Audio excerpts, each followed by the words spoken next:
Sa mga magpaparenew ng driver's license, hindi na kailangang pumunta sa tanggapan ng Land Transportation Office. Kahit saan, pwedeng mag-renew gamit ang app ng gobyerno sa smartphone. At ang inyong card, pwede nang ipa-deliver. Nakatutok si Joseph Morong. Lunch break ang security guard na si Junivi, pero sa halip na kumain at magpahinga, pag-renew ng kanyang driver's license ang inasikaso niya, lalo't mag-e-expire na ito sa susunod na linggo. Kasi wala po ng Saturday saka Sunday ang LTO po. Opo. Kaya sumaglit muna po ako.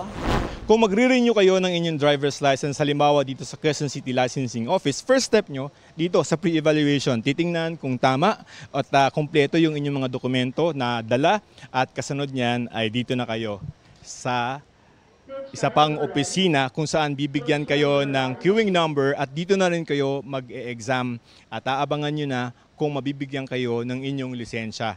Pero simula ngayong araw, kahit nasa bahay, makakapag-renew ang mga tulad ni Junivi ng lisensya sa pamamagitan ng online driver's license renewal.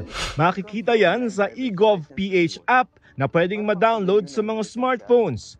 May email code na ipapadala sa inyong email para makasiguro na kayo ang nagre-rehistro sa eGov.ph.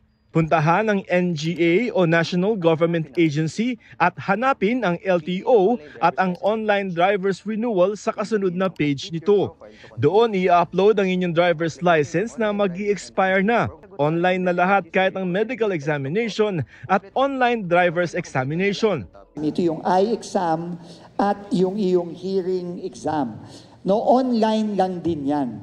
At kapag natapos mo na yan, i-upload mo din sa file mo. Hindi na kailangan pang pumunta sa LTO office. Yung picture po na ilalagay sa driver's license, i-upload na lang din po ng aplikante with using white background. Doon na rin pwedeng magbayad ng halagang 660 pesos para sa lisensya gamit ang e-wallet o online banking. Pwedeng ipa-deliver sa inyong bahay ang inyong bagong lisensya. Advantage yun sa mga nagtatrabaho. Ang message namin sa mga fixer, simple lang, maghanap na kayo ng ibang racket. Para sa mga may huli, kailangan munang bayaran ang multa bago magamit ang app. At para sa mga first-time applicant ng driver's license, kailangan pa rin ng personal appearance sa LTO office.